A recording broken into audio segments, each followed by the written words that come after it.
අපිට ශබ්ද පැහැදිලිව ඇහෙන්නේ නැති එක වෙන් කරලා ඇහෙන්නේ ඔක්කොම එකට ඇහෙනවා නම් අන්න ඒකට කියනවා ප්‍රතිනාදය කියලා.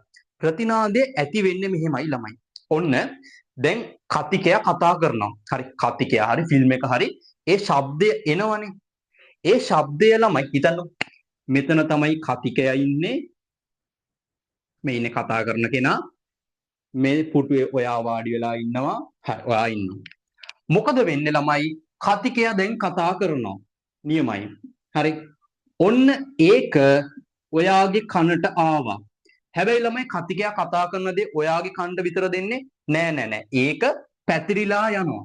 ඔන්න ඒක පැතිරිලා ගිහිල්ලා ළමයි අර පිටිපස්සේ තියෙන බිත්තියක් තියෙන බාධකයක් ඔය බාධකේ වදිනවා. වැදිලා ආයි ඒක පරාවර්තනය වෙලා එනවා. හරි ඒක පරාවර්තන වෙලා එනවා. එතකොට මොකද්ද ළමයි වෙන්නේ? මෙයා කතා කරනවා ඒක ඔයාට ඇහෙනවා. මේ ඔයාව පහු කරන්න යන්නේ. එතකොට එයාගේ ශබ්දය ඔයාට එනවා. හැබැයි ළමයි ඒ කටහඬ ඔයාගෙන් අයින් කණෙන් තාම තියෙද්දි. හරි. ඒ කියන්නේ ඒ කටහඬ ඔයාගේ කණෙන් අයින් වෙලා නැහැ. හරි.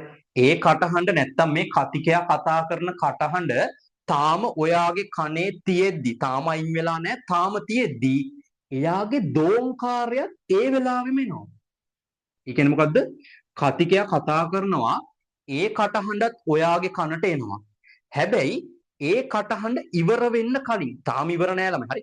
තාම ඒ කටහඬ නැත්තම් ඒ ශබ්දය ඔයාගේ කනේ තියෙනවා.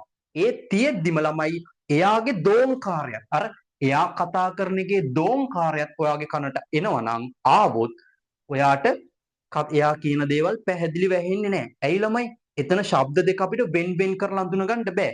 ඇයි දෙකම ළමයි එකම වෙලාවේ. එයා කතා කරන කටහඬත් අපිට එන්නේ එකම වෙලාවේ. ඒ වගේම ළමයි දෝංකාරය එන්නේ එකම වෙලාවේ. හරි. ශබ්ද දෙකම එකම වෙලාවේ ආවොත් මොකද වෙන්නේ? එයා කියන දේ අපිට පැහැදිලිව ඇහෙන්නේ නැහැ. එයා කතා කරනවා. හරි. හැබැයි අපිට පැහැදිලිව ඇහෙන්නේ නැහැ. නිකමට හිතන්නකෝ මෙහෙම. ඔන්න එයා එක වචනයක් කියනවා. ඒ වචනේ කියලා පොඩි ඉන්ටර්වල් එක. අර තප්පර ගණන් ළමයි මතකද? හරි. තප්පර 0.1කට පස්සේ